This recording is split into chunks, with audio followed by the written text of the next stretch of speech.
내가 진실로 너희에게 이르노니 내 말을 듣고 또 나 보내신 이를 믿는 자는 영생을 얻었고 심판에 이르지 아니하나니 사망에서 생명으로 옮겼느니라. 이 말씀의 키워드는 영생이에요. 영생. 죄가 문제의 시작이다. 문제의 뿌리다. 모든 문제는 뿌리가 거기서 시작이 됐다고 말씀을 드렸어요. 그래서 막 우리의 현상적인 죄들이 이렇게 번성한 거죠. 그러면 이게 지금 구원이라는 거는 문제 해결의 출발점이에요. 근데 문제의 시작은 죄라고 말씀드린 그 죄는 하나님의 표현은 내가 정령 죽으리라고 하는 거였고, 우리가 이해할 수 있는 가장 쉬운 표현은 플러그가 빠진 거예요. 하나님과의 관계가 끊어졌다는 말은 하나님이라고 하는 스스로 있는 자와의 우리가 의존적인 존재이기 때문에, 의존적인 존재가 스스로 있는 자와의 연결고리가 확실하다면 우리도 스스로 있는 자로부터 공급받는 무한한 자원에 의존하게 되는데, 이 플러그가 빠져버리면은 내가 가진 한정된 자원으로 살아가는 존재가 되는 거죠. 그래서 우리는 그 한정적인 자원으로 살아가야 되기 때문에 증세가 뭐냐면 부족감이에요. 결핍감. 그래서 사실 그 죄가 가져오는 가장 심각한 증세가 뭐 많은 것 같지만 한마디로 요약을 하면 뭐 부족하다는 거예요. 뭐 모자라다는 것입니다. 우리는 뭐가 모자라도 모자라요. 뭐 제일 모자라는 게 뭐 돈이죠. 뭐 올해 뭐 대기업에서 굉장히 많은 보너스를 지급했더라고요. 그래서 제가 어제 아침에도 우리 그 젊은 자매한테 그 아침을 얻어먹고 왔어요. 너 갑자기 왜 밥을 사냐 그랬더니 보너스가 많이 나왔대요.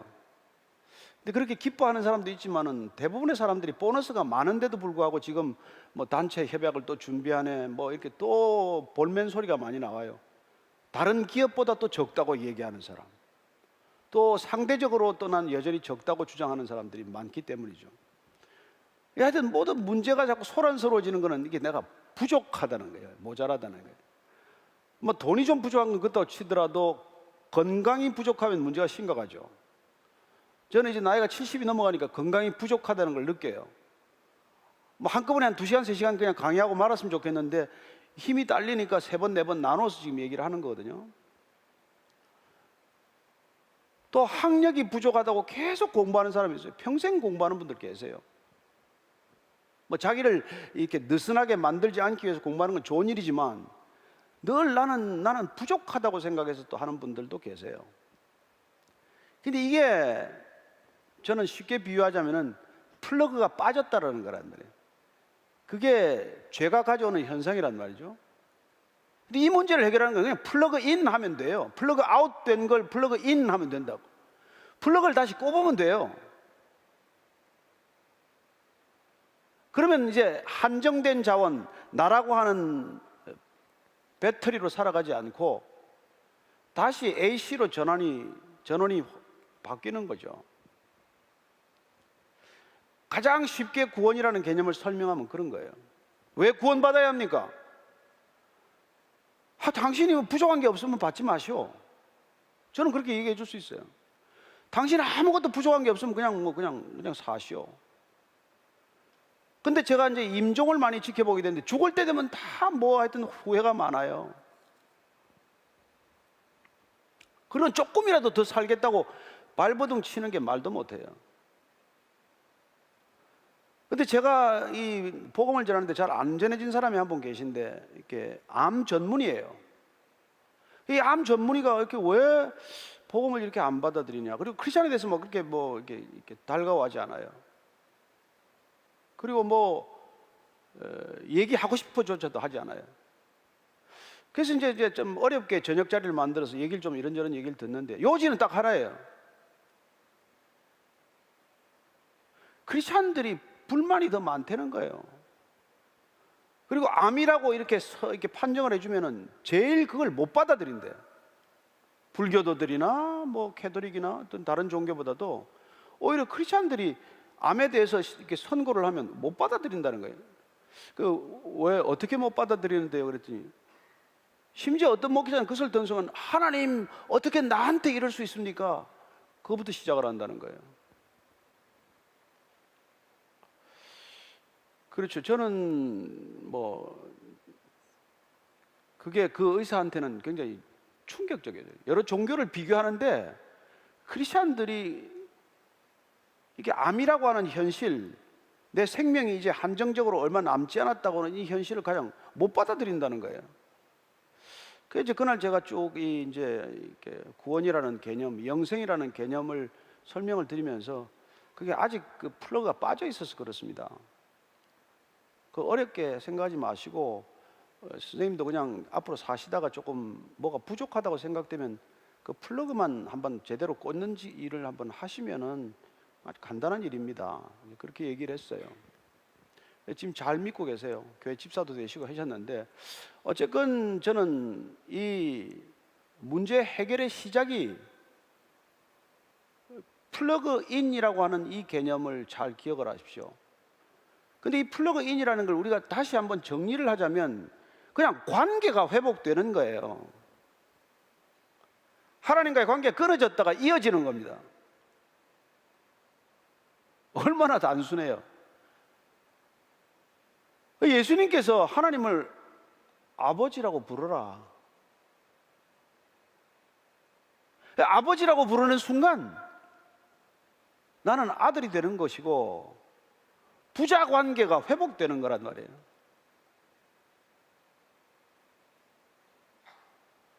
근데 진짜 그 아버지가 무한하신 아버지, 전지전능하신 아버지, 정말 모든 걸 다 응답해 줄 수 있는 아버지라면은 내가 부족감에 시달리겠어요?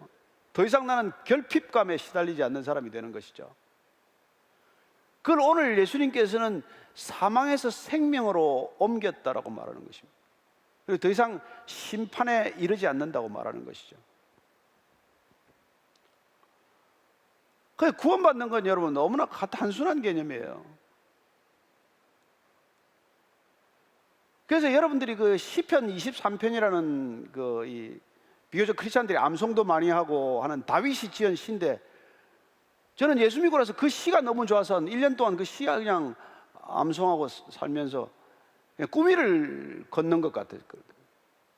그냥 구름 위를 걷고 그냥 기쁘게 살았던 기억이 있어요. 그 시편의 시작은 이래요. 여호와는 나의 목자시니 내가 부족함이 없으리로다. 그가 나를 푸른 초장에 누이시며 쉴만한 물가로 인도하시는도다. 나를 의롭게 하시고 생명의 길로 인도하시는구나. 사망의 엄침한 골짜기를 지날지라도 해를 두려워하지 않는 것은 주께서 나와 함께 하심이라. 원수의 목전에서 내게 상을 베푸시고 기름으로 내 머리에 바르셨으니 내 잔이 넘치나이다. 주의 선하심과 인자하심이 정녕 나를 따르리니 내가 여호와의 집에 영원히 거하리로다. 이런 시예요. 근데 이게 다윗이 사울 왕한테 쫓겨다니면서 지명수배자로 어렵게 살아갈 때 동굴에서 이렇게 피신하고 할 때 지은 시란 말이에요. 아무것도 풍족함이 없고 모든 게 부족한데 이 다윗이 놀랍게도 하나님이 내 아버지시니까, 하나님이 나의 목자시니까, 원래 다윗은 목동이니까 목자라는 개념을 쓴 거죠. 하나님이 나를 인도하시니까 나는 부족한 게 없다는 거예요. 그렇습니다. 저는 그 시에 그냥 꽂혀가지고 지냈어요. 그러다가 또 제가 이사야라는 선지자가 있는데 이사야 선지자가 그 43장 1절에 이런 말이 있어요. 너는 내 것이라 이렇게 말합니다. 하나님이 야곱과 이제 이스라엘의 이름을 부르서 하는 건데 야곱아 너를 창조하신 이가 말씀하시느니라. 이스라엘아, 야곱의 별명이 이스라엘이 돼서 이스라엘아 내가 너를 조성하신 이가 말씀하시느니라. 내가 너를 지었고 내가 너를 지명하여 불렀나니 너는 내 것이라 이렇게 말합니다. 저는 또 그 말에 또 내가 또 모든 문제가 해결이 됐어요. 왜냐하면 그 많은 문제가 다 나는 내 인생 내 거라고 생각해서 생긴 문제거든요. 근데 내 인생이 하나님이 자기 거래요. 내가 그래서 그 이후로 게을러졌겠습니까? 무책임해졌겠습니까? 더 열심히 살았어요. 다만 스트레스 안 받고 살았어요. 하나님 거라며요.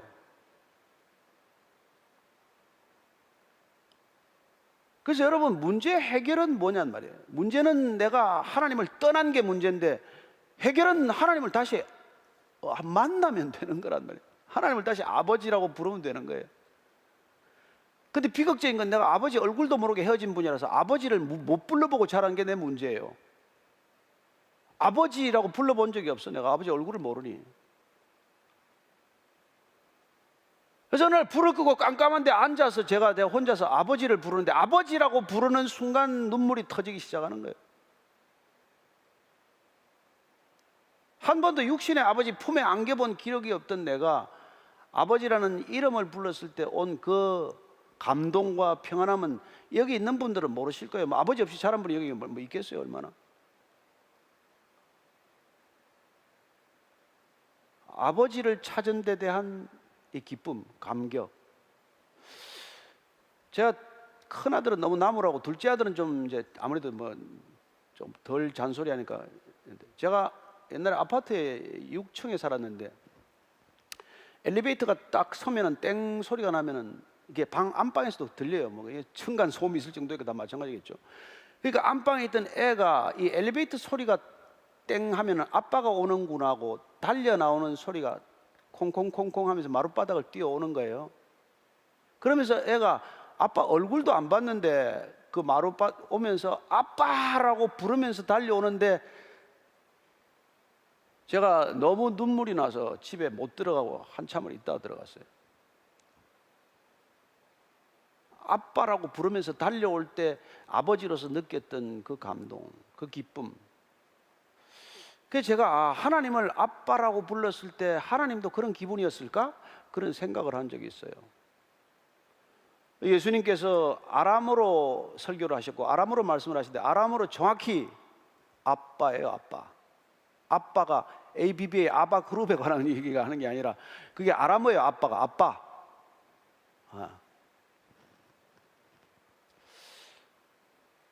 구원이 뭐라고요? 아버지하고 관계가 회복되는 거예요. 제가 아버지 학교라는 데를 몇 년 동안 강의도 다니고 섬겼는데 모든 사람들에게 고민 중에 하나가 제일 심각한 게 아버지와의 관계가 어려워요. 아버지한테 맞았거나 아버지한테 쫓겨났거나 아버지가 뭐 너무 잔소리를 했거나 아버지 기대가 너무 크거나 아버지하고 상처가 없는 사람이 없어요. 그래서 그게 회복되는 게 아버지 학교의 프로그램이에요. 근데 인간 관계도 아버지 관계, 부모와 자식과의 관계가 회복되는 것이 진정한 기쁨의 출발점이 되듯이 인간의 모든 문제의 출발점이 이 끊어진 관계가 회복되는 것. 그래서 구원은 관계적인 개념이에요. 소유적인 개념이에요. 없던 게 내 호주머니가 불룩해지는 게 그게 구원이 아니란 말이에요. 뭐 그런 현상이 없는 건 아니지만 그렇게 아버지와의 관계가 좋아졌더니 아버지가 잡비도 많이 주고 아버지가 나중에 유산도 많이 남겨주고 해서 경제적으로도 부유해 줄 수 있겠지만은 근본 출발점은 그게 아니라 아버지와의 관계가 회복되는 거란 말이에요. 플러그인 되고 나니까 더 이상 부족감, 결핍감, 불만, 불안 이런 걸로 시달리지 않아요. 여러분, 내가 뭐 그 돈이 많으면 내가 뭐 이재용 씨를 부러워하겠습니까? 누굴 부러워하겠어요? 내가 뭐 천년 만년 살면은 내가 뭐 김영석 교수가 부럽겠어요? 뭐가 부럽겠어요? 모든 게 다 상대적으로 비교해서 내가 부족하다고 느끼는 거 아니에요? 이 부족감의 문제, 결핍감의 문제를 해결하는 게 구원의 진정한 가치라는 것이죠. 이걸 위해서 제가 예수님을 소개하는 거지 뭐 딴 거 아니에요.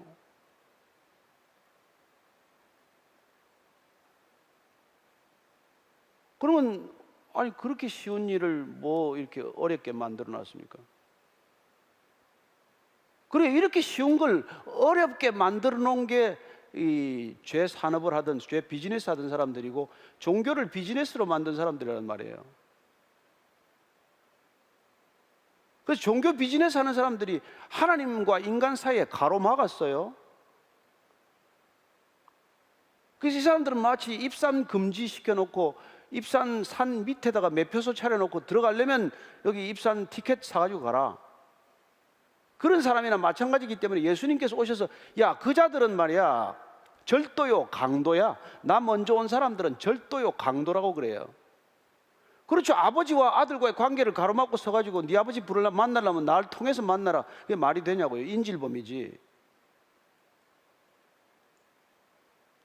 예수님은 부자지간에 끼어들어서 이 부자지간을 끌어놓은 세력 중에 하나가 이 악한 존재, 영적 존재도 있지만 인간이라고 하는 존재들이 그 하수인 노릇을 하면서 하나님과 인간 사이의 거리를 더 만들어 놓은 거란 말이에요. 그래서 예수님께서는 이 죄책감, 죄의식을 가지고 이 비즈니스 하는 세력들을 제일 나무라셨단 말이에요. 예수님은 카이사르를 욕하지 않았어요. 네로 황제하고 싸운 게 아니란 말이에요. 그 다음에 이스라엘 그 당시 유대를 다스렸던 헤로드 왕이나 이런 사람하고 정치적 투쟁을 벌이지 않았어요. 예수님이 오셔서 오직 이 독사의 자식들아, 회칠한 무덤들아 야단친 거는 종교적인 전문가들이에요. 그분은 종교적인 언어를 쓰는 사람들을 제일 싫어하셨단 말이에요. 그래서 예수님은 여러분 그 당시 쓴 말씀이 가장 일반적인 사람들, 대중들이 쓰는 표현으로 말씀하셨지 무슨 고상한 언어만 골라 쓴 게 아니에요. 들으면 너무나 쉬운 말, 요새로 치면 중학교 2학년들 정도면 다 알아들을 말, 비유를 하더라도 어디 먼 데 있는 게 아니라 우리 일상생활 속에 하는 그런 것들에 가지고 비유로 말씀하신 거예요. 뭐 들에 나가서 씨를 뿌리는데 말이야, 씨가 하나는 돌밭에 떨어지고 하나는 뭐 좋은 밭에 떨어졌는데 어느 게 열매를 많이 맺겠니? 에? 뭐 진주 장사가 말이야, 진주 좋은 흑진주 하나 살려면은 값싼 진주 다 팔아서라도 그거 사지 않겠니? 아니 그런 비유가 얼마나 여러분들 생생한 비유예요.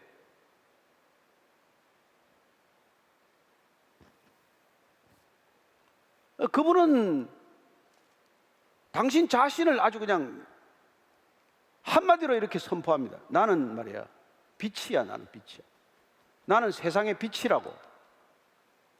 I am the light of the world. 나는 세상의 빛이야. 나는 생명의 떡이야. I am the bread of life. 이 종교적 언어예요. 종교적 언어가 있습니까? 나는 양의 문이야. 양의 문. 양들이 출입하는 문이라. I am the gate of the sheep. 나는 말이야 선한 목자야. 사꾼 목자 아니고 월급 받고 돈 받고 일하는 사람이 아니라 I am the good shepherd. 그 다음에 이제 충격적인 거야. I am the resurrection and the life. 나는 부활이야, 부활. 죽지 않는 생명이라고. 나는 길이요, 진리요, 생명이래. I am the way. away가 아니고 the way,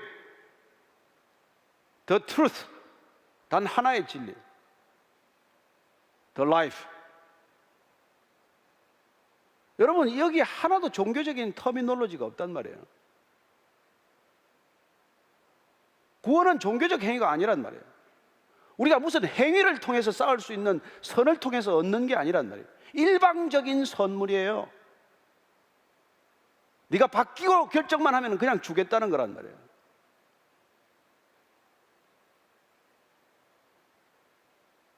근데 그걸 왜 거부할까요? 왜 그냥 주냐면 우리가 해서 살 수 있는 길이 없기 때문에 그래요. 우리가 행위로, 우리가 노력해서, 우리 힘으로, 우리 능력으로 우리가 그걸 얻을 수 있다면 그냥 줄 이유 없죠. 그래서 복음은 no 마일리지란 말이에요. 우리는 전부 마일리지 시스템에 익숙한 사람들이죠. 뭐 하나 사더라도 뭐 포인트 적립하고 포인트 시스템이나 마일리지 시스템에 익숙한 사람들인데 하나님께서는 그 마일리지는 absolutely useless, no meaning, meaningless. 아무 의미도 없어. 그건.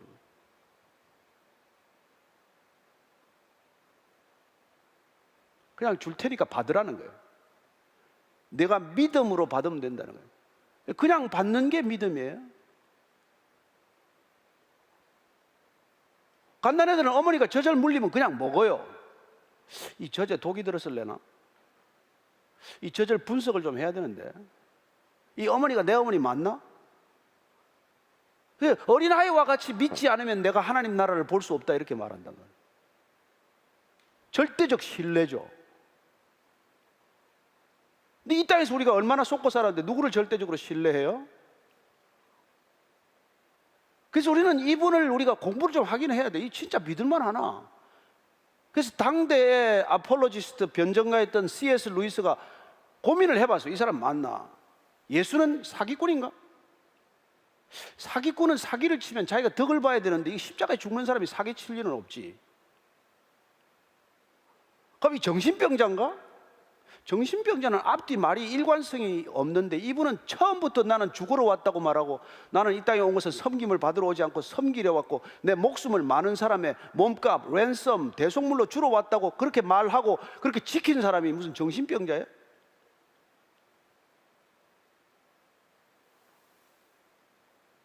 그 이분이 정신병자도 아니고 사기꾼도 아니고, 그럼 진짜네. 그래서 믿은 거요. 믿기로 결정을 한 거란 말이에요. 근데 문제는 그렇게 믿음을 결정할 때 내 경험치가 아니란 말이에요. 내 이성적으로, 내 경험적으로 경험해 본 적 없고 생각해 본 적이 없는 사건이 일어난 거란 말이에요. 그래서 믿음은 사건이에요. 믿음 사건.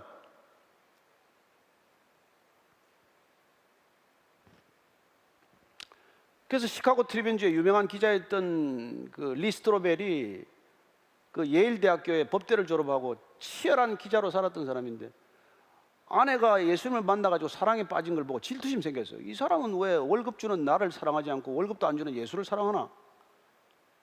그래서 본인이 치열하게 묻고 질문하고 해서 답을 얻은 게 예수님은 진리다예요.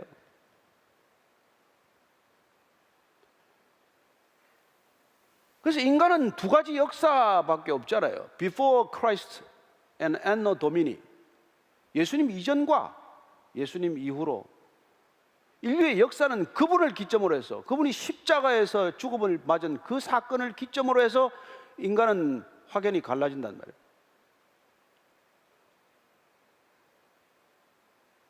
그래서 구원이란 내 죄를 내 문제로, 내 힘으로 해결할 수 없다. 나 힘으로서는 내가 의로워질 길이 없다.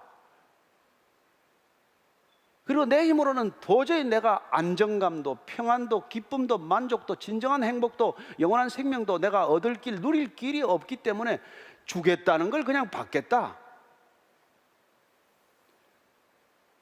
그러니까 교회 출석해야 받는 거예요? 아니요. 장로 돼야 받습니까? 아니요. 목사 되면 더 잘 받습니까? 아니요.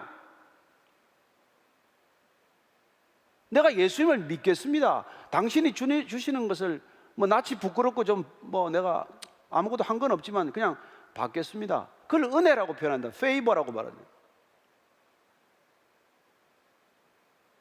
노아가 구원받은 것을 성경은 이렇게 말해요. Noah found favor in the eyes of the Lord.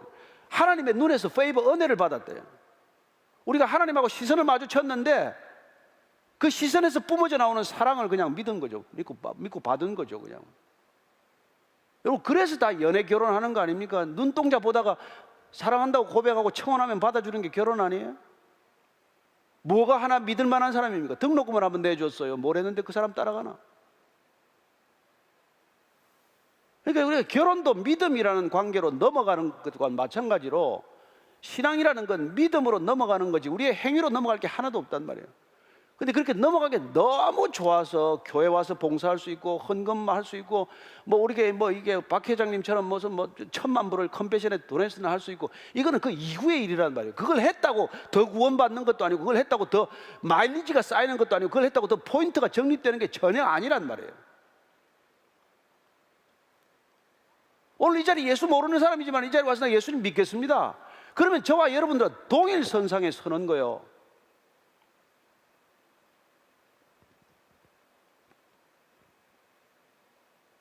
제가 비행기 타고, 요새는 이제 비행기 한 2년 못 탔죠, 다들?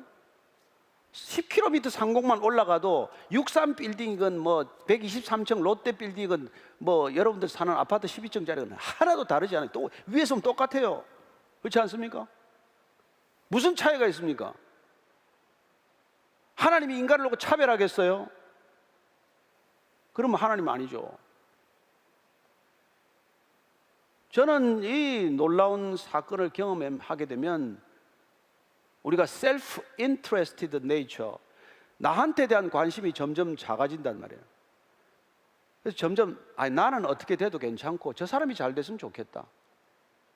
나는 뭐 대접 못 받아도 좋은데 예수님이 대접을 받았으면 좋겠다. 이런 이 빚진 자의 마음이 된단 말이에요. 왜냐하면 일방적으로 받았으니까, 선물을 받았으니까. 내가 월급을 받은 게 아니고 내가 무슨 보상을 받은 게 아니니까, 내가 아무것도 한 게 없는데 그분께서 나를 구원하기로 작정하셔서 일방적으로 내가 내게 이터널 라이프를 주마, 받으라. 그래서 받은 거예요. 그 받은지 안 받은지 어떻게 합니까? 받겠다고 시인만 했을 뿐인데, 받겠다고 입으로 고백만 했을 뿐인데 안에서 생명 현상이 일어난단 말이에요. 죄는 죽음의 현상이에요. 부족하니까, 죽어가니까 돈이 더 있으면 좋겠다, 뭐 은행 잔고가 좀 더 늘었으면 좋겠다, 좀 요번에 105세까지는 살았으면 좋겠다, 뭐 이런 욕망들이 자꾸 생기지만 안에 여러분 생명이 자라기 시작하고 영원한 생명이 안에서 입덧을 시킨단 말이에요. 그러면 안에 있는 죄가 떠나기 시작을 해요. 여러분 입덧을 왜 합니까? 여러분 임신해보면 알 거 아니에요. 임신하면은 그동안 그렇게 좋은 게 다 싫어져요. 다 못 먹게 된다고. 그렇지 않습니까? 그런 태아가 원하는 걸 자꾸 먹게 된단 말이에요. 우리 안에 새 생명이 주어지면, 내가 예수님 믿겠다고 한마디 했을 뿐인데 예수님이 나한테 주는 건 생명을 줬기 때문에 내 안에서 그때부터는 생명 현상이 시작이 되는 거예요. 놀랍지 않습니까? 그래서 나도 점점 부족감에서 벗어나는 사람이 된 거예요.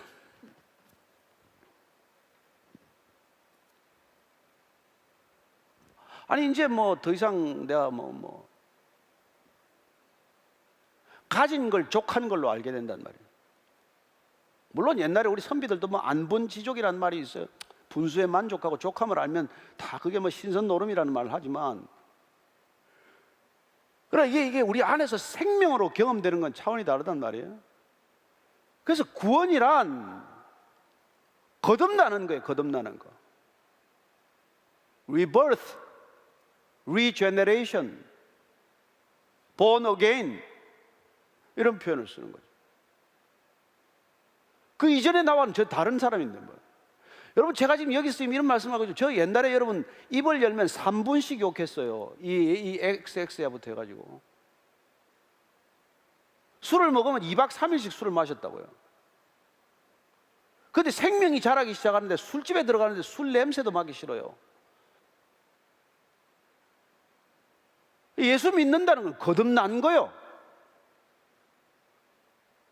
이제 문제는 여러분들이 보는 교회에 거듭나지 않은 사람들이 목사도 하고 장로도 하니까 문제가 되는 거지. 저는 여러분들이 예수님을 믿겠다고 고백했을 뿐인데, 아니 조용히 불을 끄고 아빠 저 돌아왔습니다 한마디 했을 뿐인데 어떤 현상이 일어나는지 오늘 집에 가서 한번 해보십시오. 제 말이 거짓말인가 참말인가.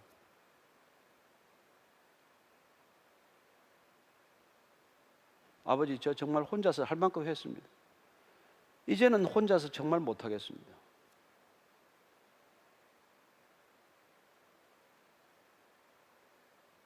그리고 여러분들이 종교인을 조심해야 돼요.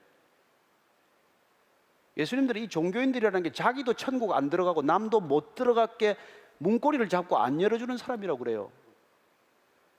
그래서 예수님이 영혼을 도둑질하고 영혼을 노략질한다고 바리새인과 율법학자, 종교 전문가들, 대제사장 이런 사람들을 싫어한 거란 말이에요. 돈 좀 빼앗아 가는 것, 강도지 돼가지고 뭐 머리 상처 좀 낸 것, 이런 거는 거기에 비하면 약과다. 영혼까지 영혼을 도적질하는 이런 놈들은 절대로 그냥 내버려 둘 수 없다는 거란 말이에요. 이단들한테 끌려가면 큰일이요. 이단들에 가면 끌려가면 큰일이라고. 그놈들은 영혼을 도적질하는 놈들이요. 그런데 웬걸 무슨 지금 이단들이 얼마나 빨리 흥황하는지 아십니까? 선교도 더 열심히 하고 말이죠. 왜냐하면 이 기존 정통들이 이게 문을 이렇게 어렵게 만들어 놔가지고 예수 믿는 걸 이렇게 힘들게 만들어 놓은 거예요. 헌금이나 가면 돈 얘기나 자꾸 하고 말이죠. 돈 얘기하면 가지도 마시오. 예수님도 돈 얘기 안 하는데 왜 돈 얘기를 자꾸 해? 저는 여러분들이 돈은 세상에서 벌 거예요. 아마 벌어서 세상에 쓰시되 고마워서 막 감격해가지고 말이죠. 난 교회다가 헌금하고 이거 좀 어려운 사람들 좀 돕는 데 써주십시오. 이렇게 할 수도 있죠. 그런 거는 11조 개념이 아니에요. 여러분 번 거 다 갖다 줘도 모자라요. 그러나 그거는 여러분들이 거듭났을 때 얘기해요. 거듭났을 때. 거듭나기 위해서 내가 돈을 갖다 주는 건 아무 소용이 없단 말이에요. 그걸로는 아무 효력이 없단 말이에요.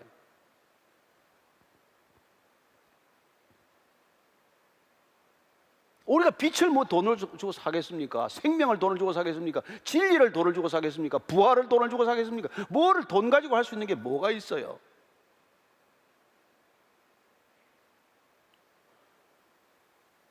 예수님이 처음에 기적을 막 베풀다가 나중에 기적 안 베풉니다. 기적을 봐도 안 믿으니까, 변하지 않으니까. 요한복음에 보면 예수님이 첫 번째 물을 포도주로 만드는 기적을 베풀었어요. 저는 그 기적이 얼마나 좋아하는지 몰라요. 물잔 들고 주님 오늘 포도주 없는데 포도주가 되면 얼마나 좋을까?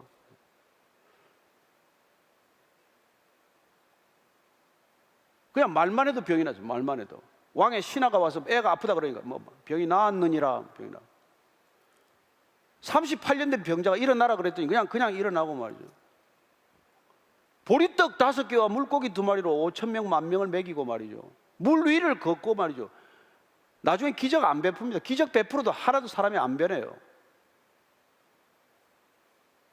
또 떡을 만들어 줄래나 떡을 바라고 이런단 말이에요.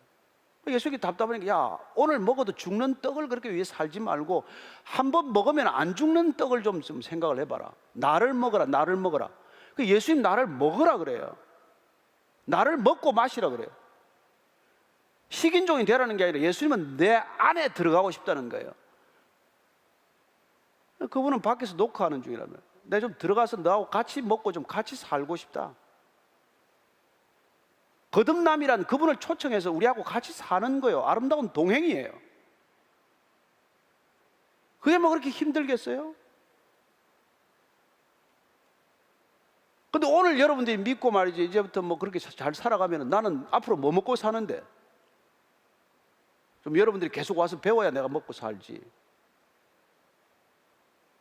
그러나 예수님께서는 그렇게 하지 않고 성경 하나 그리고 성령 홀리 스피릿을 보내줄 테니까 그 홀리 스피릿이 오면 네가 죄가 깨달아질 것이고 네가 의로움이 뭔지를 알게 될 것이고 네가 죽음이 뭔지를 알게 될 것이니까 성령을 보내줄게. 나쁜 아버지도 자식한테 좋은 거 줄 줄 아는데 하늘 아버지가 가장 좋은 것으로 주시지 않겠냐. 내가 네한테 성령을 선물로 주리라. 성령이란 곧 하나님의 아바타요. 아바타 자신이 들어오겠다는 거란 말이에요. 들어와서 우리와 같이 먹고 마시겠다는 거예요. 그분이 오면 성경도 보면 배울 것도 없어요. 여러분들이 정말 기도하고 읽으면 깨달아지는 역사가 있을 줄로 믿습니다.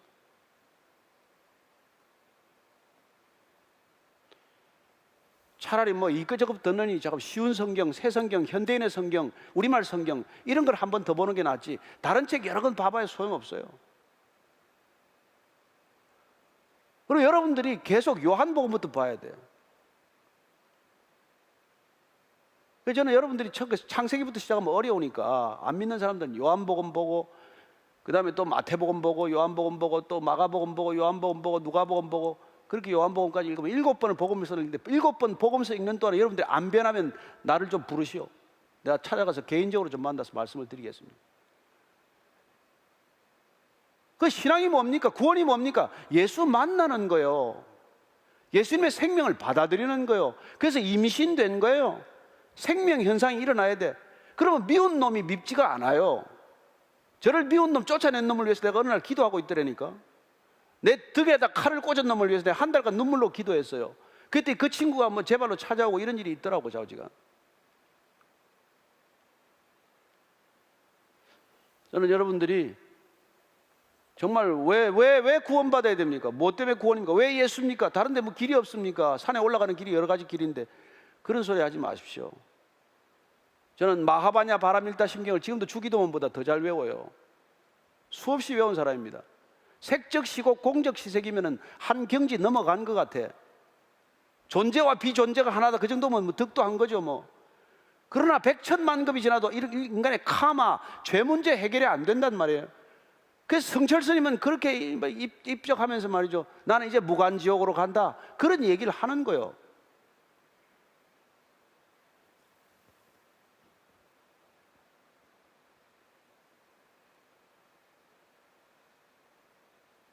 그렇습니다. 벽을 몇벽 자서 10년을 하고 말이죠, 없을 묻자 뭐 스승마 이게 뭔가 이런 화두 잡고 10년씩 20년씩 공부해봐야 죄 문제가 해결이 안 된단 말이에요. 그래서 평생을 수행한 그 스님이 내 죄가 수미산보다 크다, 백두산보다 크다가 아니에요. 수미산이란 상상할 수 있는 가장 큰 산이란 말이에요. 그 스님이 절에 가서 무슨 죄를 얼마나 지었다고 무슨 그런 얘기를 하겠어요.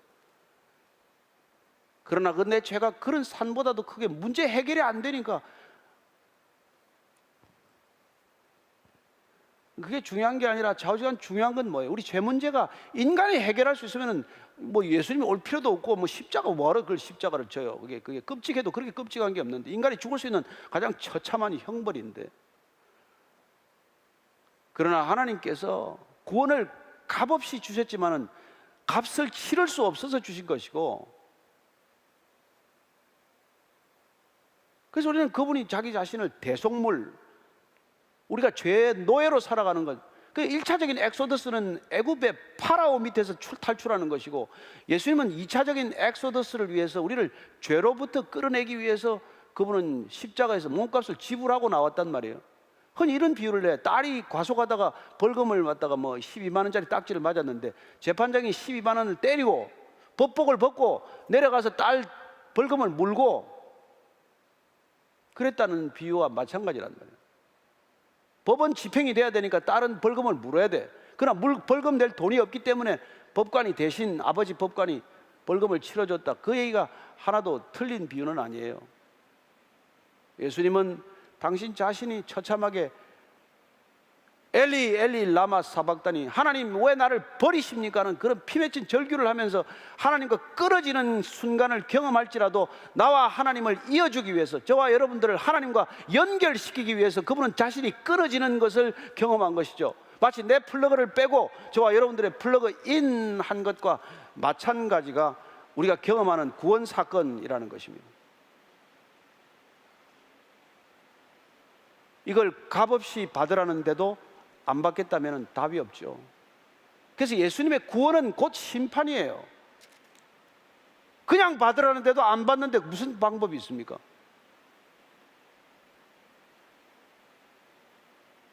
우리가 프로그램드 된 로봇이면 그냥 작동만 시키면 되겠지만 자유의지를 주었기 때문에 우리가 플러그 인 하는 것도 내 자유의지로 그걸 해야 된단 말이에요. 그게 사랑의 클라이맥스니까. 목을 끌어가지고 너 이놈아 예수 믿어라 이게 아니라, 내가 이만큼 너를 사랑하는데 너 나를 믿지 않겠니? 그래서 십자가에서 팔을 벌리고 죽었단 말이에요. 내가 세상을 이처럼 사랑하사 내 아들을 주셨으니 나를 믿는 자마다 죽지 않고 멸망하지 않고 영원한 생명을 얻게 하려 합니다. 그게 성경의 가장 핵심이에요. 오늘 이후로 저는 여러분들이 교회를 다니든 안 다니든 관심이 없습니다만 예수님을 꼭 알기를 바라고,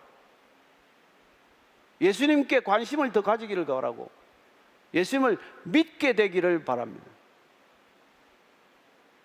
그게 여러분 개인의 BC와 AD를 확연하게 갈라놓게 될 것입니다.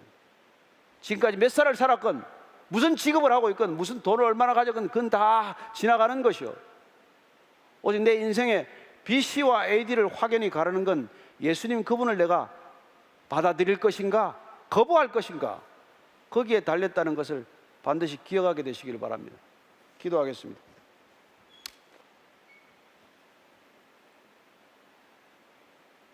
나를 믿으라. 그리하면 내가 네게 성령을, 영생을 선물로 주리라고 하셨는데, 사람들의 말은 그렇게 잘 믿으면서 예수님의 말씀은 잘 안 믿어지는 이 안타까움을 주님 얼마나 잘 아십니까? 오늘 우리의 귀가 열리게 하시고 눈이 열리게 하시고 마음 문이 열리게 하셔서 예수님을 내 인생의 참된 친구요, 참된 주님으로 받아들이는 결단이 있게 하여 주옵소서. 예수님 이름으로 기도합니다. 아멘.